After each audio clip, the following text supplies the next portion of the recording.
In the quiet mornings of Kenya before the sun has fully stretched across the horizon, families gather over a simple tradition, a cup of hot tea mixed with milk. It's the kind of slow, familiar ritual that tells you life is beginning for the day. And yet beneath that calm surface, something far bigger has been taking shape across the continent quietly, steadily, and without the noise that usually accompanies global change. While much of the world has been looking elsewhere, Africa has been building its digital future one careful step at a time. No PR campaigns, no dramatic declarations, just work, real technical coordinated work. And if you weren't paying attention to what happened during those 3 days in Konakry this year, you might have missed the moment the continent quietly shifted direction. Inside that conference hall, leaders didn't speak the way politicians usually do. There were no grand speeches about faraway dreams. Instead, they spoke like engineers, like architects, like people who know that the future doesn't arrive through inspiration, it arrives through construction. They talked about deadlines, integrations, prototypes, timelines, not hopes, not possibilities, actual work already unfolding. And for the first time in a very long time, it felt as though Africa wasn't imagining a connected future. It was building one. That raises a question, one that should matter deeply to anyone watching global change, especially those of us who've lived long enough to see how quietly the world can transform. Is the world truly ready for a digitally unified Africa? Because if this momentum continues, if these systems really connect, the entire balance of global technology and economics may look very different in just a few years. Before we dive deeper, I'd like to invite you, especially those who value being informed before the headlines arrive, to stay until the end, share your thoughts, and subscribe if you believe that truth deserves more attention than noise. If you've ever watched a busy African marketplace in the early hours, vendors lifting metal shutters, young men arranging crates of fruit, women sweeping dust away from their doorsteps, you know the rhythm of a place that builds quietly before the world is fully awake. That same rhythm was alive inside the Transform Africa Summit this year, steady, intentional, and surprisingly technical. For years, African conferences on digital transformation followed a predictable pattern: speeches filled with ambition, declarations about the future, panels discussing possibilities. But this time, something had changed. The 7th Transform Africa Summit in Konakry wasn't a showcase of ideas. It felt like an engineering workshop. Ministers spoke with urgency, technologists presented real prototypes, and leaders described progress not as dreams, but as construction stages. You could hear it in the tone of their voices. This was no longer brainstorming. This was building. At the center of it all was a simple but powerful message, repeated in different ways throughout the 3 days. By 2030, Africa intends to function as a single digital market. Not aspires to, not could eventually, but intends to. The firmness of that intention wasn't expressed in dramatic slogans. It appeared in how timelines were explained, how integration phases were mapped out, and how each project was presented as part of a larger continental architecture. Smart Africa. The organization coordinating this transformation embodied that shift. A decade ago, it behaved like a think tank. Today, it operates like a Continental construction manager, overseeing dozens of active sites across the region. When a country signs on now, it isn't joining a conversation. It's committing to a blueprint, a structure, a shared foundation. That seriousness was unmistakable in Konakry. One of the most symbolic details was the location itself. Konakry became the first Francophone West African city to host the summit, and that mattered.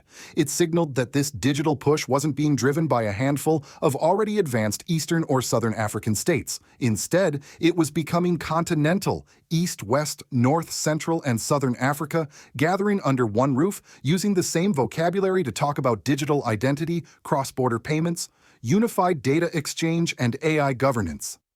It was a rare moment when the continent's digital conversation felt truly synchronized. But it wasn't just the mood that was different, it was the details. Sonia, the platform designed to connect entrepreneurs with investors, wasn't described as an aspiration. It was presented as a tool Africa needs immediately.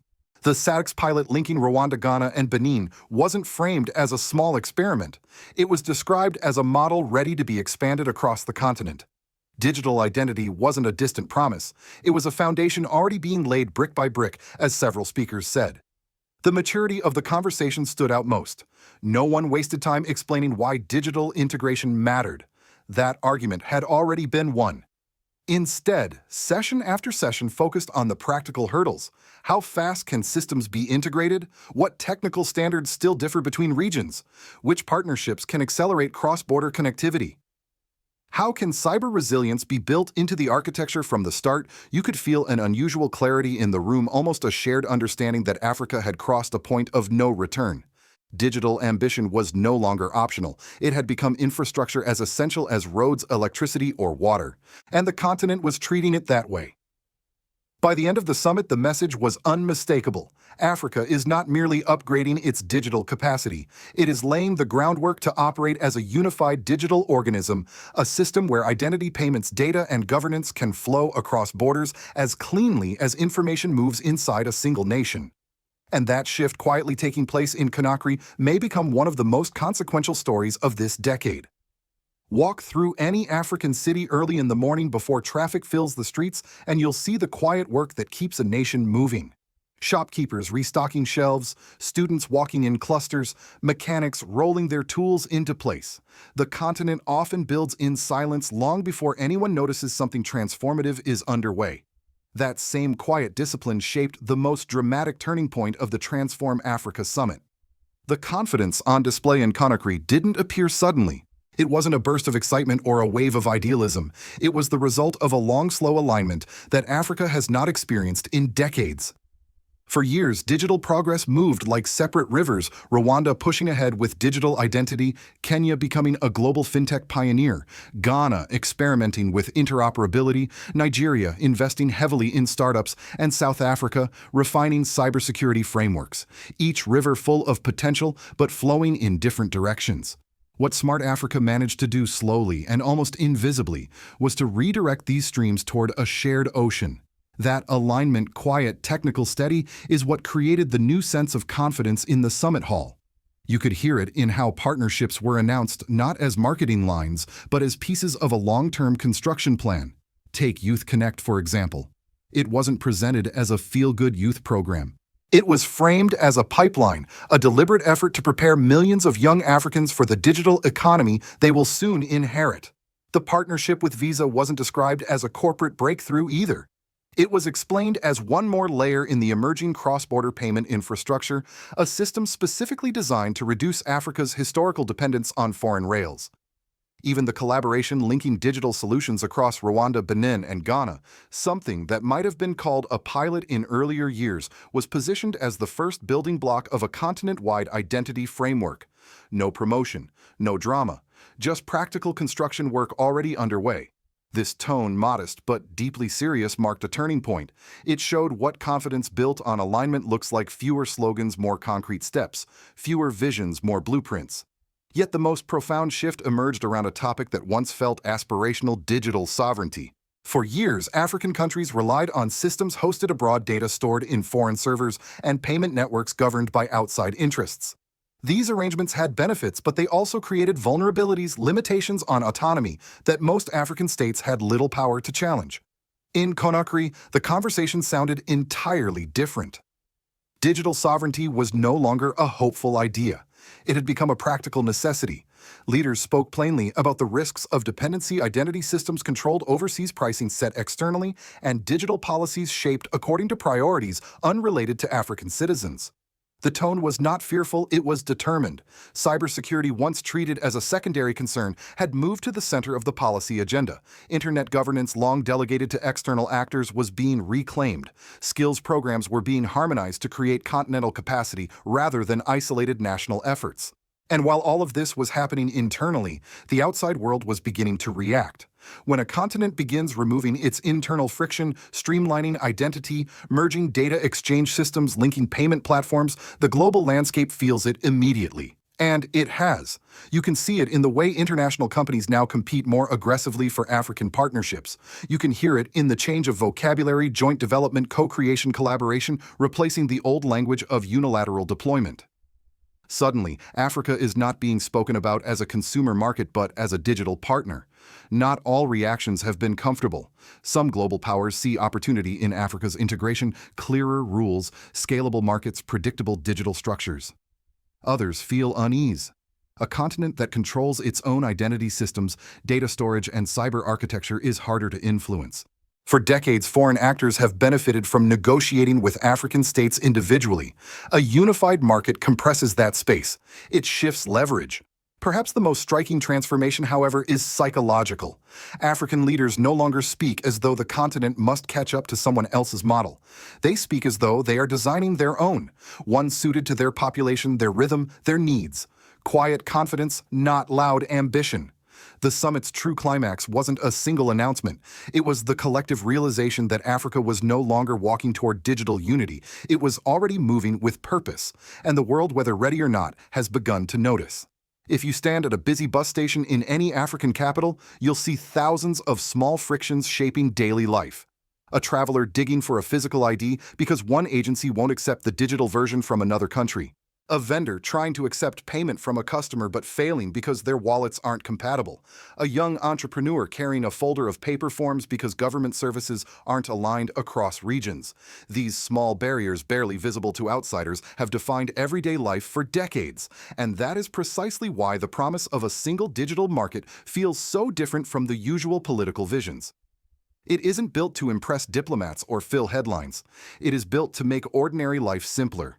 The first and most immediate impact is digital identity. Today, crossing African borders often means proving who you are, from scratch new registrations, new paperwork, new forms of ID. A unified digital identity system would change that overnight. Instead of multiple bureaucratic hurdles, a citizen could authenticate themselves instantly in another country with the same ease they do at home. No repetition, no delays, just recognition. This single shift alone would free millions of people from the slow, grinding administrative burdens that eat into productivity and opportunity. Then there's payments, another source of daily frustration. Nearly every African has experienced the difficulty of sending money across borders or paying for a service in another country. The systems don't talk to each other. Fees are high. Waiting times are long. A unified payment infrastructure, one phone number functioning as a Continental wallet, would remove that barrier. Suddenly, what once felt like international becomes ordinary. Buying from a shop in Lusaka or paying a freelancer in Abidjan would feel no different from making a local transfer. For businesses, especially small ones, the impact is profound. A fashion designer in Accra shouldn't need 5 different digital platforms just to reach markets a short flight away. A restaurant owner in Dar es Salaam shouldn't have to rebuild logistics every time they expand across a border. Once digital borders fall, regional expansion becomes the norm, not the exception. A local business becomes a continental business simply by participating in a unified system. That shift changes the psychology of entrepreneurship itself. People begin planning bigger, dreaming broader, and aiming higher because the environment finally supports ambition instead of restricting it. Government services will transform as well. Africa has often suffered from duplicated experiments, 54 versions of similar digital systems, each with its own weaknesses. But in a unified digital market, countries share successful frameworks instead of reinventing them. If Rwanda builds a world-class digital public service, it can be replicated in Guinea. If Kenya designs an effective AI governance structure, it can guide policy in Malawi or Botswana. Policies stop being isolated experiments and become shared templates. This harmonization reduces waste, improves efficiency, and accelerates modernization. But the most powerful change may not be technical at all. It is psychological. When systems work, people behave differently. They move with confidence instead of hesitation. They plan for the long term instead of reacting day by day. They trust institutions more because those institutions stop creating obstacles and start clearing them. This mindset shift, quiet, subtle, but immensely powerful, strengthens civil society, economic participation, and social cohesion. Politically, a smoother digital environment builds legitimacy. When citizens can access services without long lines, when payments work seamlessly, when identity is protected and recognized, the relationship between governments and the governed becomes less adversarial. Trust grows not through slogans or campaigns, but through functionality. The single digital market does not promise a magical future. It promises something far more practical: removing friction. And in Africa, removing friction is itself a revolution. If you've lived long enough to watch global power shift from one region to another, from post-war Europe to the United States, from the United States to East Asia, you know that world influence rarely changes with explosions. It changes quietly. It changes when others stop depending on you. And that is why the world, including the United States, has begun watching Africa's digital alignment with far more attention than before. For decades, Africa relied heavily on foreign-built digital systems, payment rails governed abroad, identity platforms hosted on distant servers, cybersecurity frameworks imported rather than designed locally. These systems worked, but they created dependencies that many global powers found convenient. As long as African countries were fragmented digitally, the world could negotiate with them one by one, shaping policies through bilateral deals that often favored external interests. But the moment Africa began connecting its digital identity systems, merging data exchange structures, and aligning cross-border payment frameworks, the global environment felt it immediately. Not through speeches, but through competition. Suddenly, foreign companies started fighting harder for African partnerships than ever before. The language changed. Two old terms like deployment and rollout were replaced with co-creation, joint development, and strategic collaboration. That shift in vocabulary is not cosmetic. It signals recognition. Africa is no longer being seen as a consumer market to be influenced. It is being seen as a partner and increasingly as a digital power in the making. For the United States, this presents both opportunities and challenges. On one hand, a unified African market of 1.4 billion people with streamlined regulations, predictable digital frameworks, and interoperable systems could become one of the most attractive investment landscapes in the world. American companies thrive in structured, scalable environments, and Africa is finally building exactly that.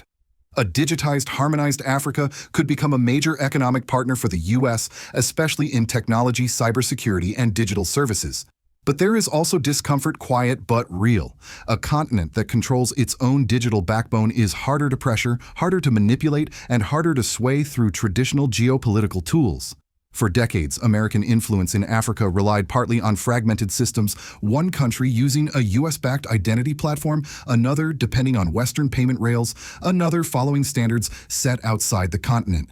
A unified digital Africa compresses negotiation space. It forces global powers, including the US, to deal with Africa as a bloc, not a collection of isolated markets. And that means something else. Africa gains leverage. A global tech company trying to influence data policy in one African country will soon face a continent-wide framework. A foreign telecom firm can no longer play countries against each other. A payment provider seeking dominance won't succeed by capturing only 2 or 3 markets. They will have to integrate with Africa as a whole. Investors feel it too. When barriers fall and systems harmonize, investments scale faster and capital flows differently. Then comes geopolitics. Once Africa's digital systems connect, it won't simply participate in global norms, it will shape them. AI governance, cybersecurity protocols, data protection rules, these won't be dictated solely by the global north anymore. Africa will have a seat at the table not as a developing region catching up, but as an emerging digital bloc with unified standards and a massive youth-driven tech market. The shift won't be loud, it won't be dramatic. But as the world adjusts, one truth is becoming unavoidable. Africa is slowly turning into a digital power that global actors must negotiate with rather than negotiate around. When you take a step back from all the technical details, the digital identity networks, the payment frameworks, the data exchange systems, what remains is a simple truth. Africa is not waiting for anyone's permission to step into the future. It is building that future piece by piece in the same quiet, persistent way a craftsman shapes a masterpiece long before the world ever sees it. There will be no fireworks the day Africa's single digital market becomes fully operational. No breaking news banner announcing that the balance of global economics has shifted. Instead, the world will wake up one morning and realize that something has changed. That African entrepreneurs are scaling across borders with ease. That governments across the continent are sharing digital frameworks instead of duplicating them. That payments and identity move with a fluidity that once felt impossible, and by then, the shift won't be coming. It will already be here. But this moment, this window of transformation comes with a warning. When a continent begins reclaiming its digital sovereignty, global pressure often follows. Some nations will welcome Africa's rise because they see opportunity in stability and scale. Others, however, may feel threatened. They may attempt to influence, to divide, or to slow the momentum through political pressure or economic leverage. History has shown that when new powers emerge, old ones rarely step aside quietly. The question is no longer whether Africa can build its own digital architecture. That part is already underway.